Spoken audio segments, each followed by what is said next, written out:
Hello, welcome to TG English. This is Tigist. Today we are going to study who and whom and learn their correct usage. Stay with me.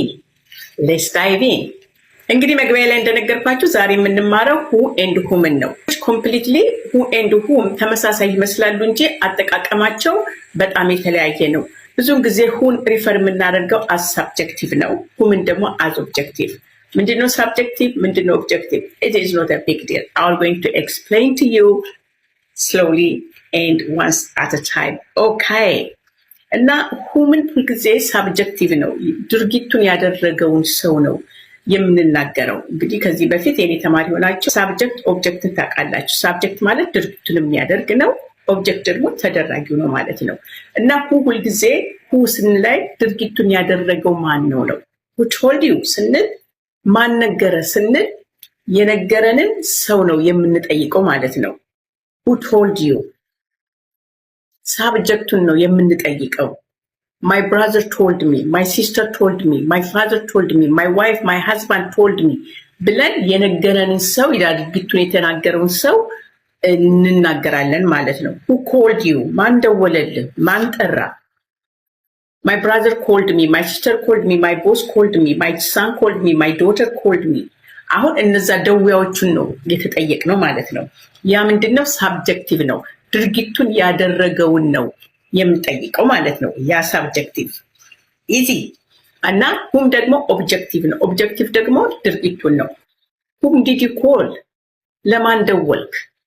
ማንን ጠራ?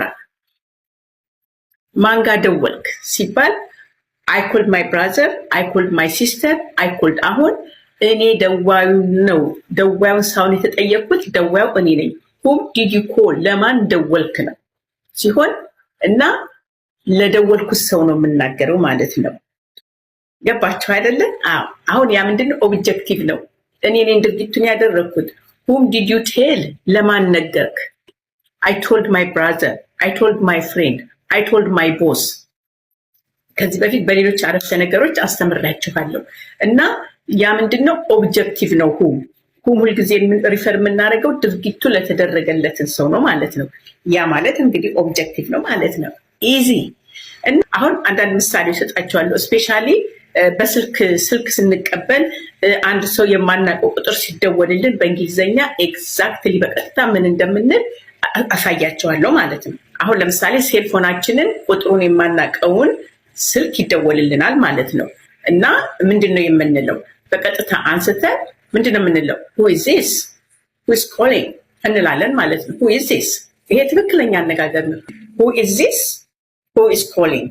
ይሄ respectful አነጋገር ነው። sometimes it doesn't matter what you say, the matters is how you say it. For example, let's see. who is this? who is this? who are you? ብላችሁ ታውቃላችሁ? ማነህ ማለበል ማነህ አንተ እንላለን። ከዛ ደግሞ ምንድነው በትክክለኛ ስንነገር ይቅርታ ማልበል አላወቅሁም ማነህ ማልበል ማለትና ማነህ አንተ ማልበል ማለት ቃላቱ ዘሴም ነው፣ ግን how you say it matters። እና በእንግሊዘኛውም እንደዚህ ነው። excuse me, who is calling? who is this? ሳንጩ ረጋ ብለን በተመጠነ ድምፅ። the words are the same but how we say it makes a difference. and for other person especially ለምሳሌ ኢንተርቪው ተደርጋችሁ ያ ኢንተርቪው ያደረጋችሁ ካምፓኒ ቢደውልላችሁ who is this ብትሉ ሀሳቡን ሊቀይር ይችላል። እና ሁልጊዜ ስልክ ላይ ስንጠይቅ who is this? who is calling ትክክለኛ አባባል ነው። but the matter is how you say it. ገባችሁ አይደለ? ኦኬ።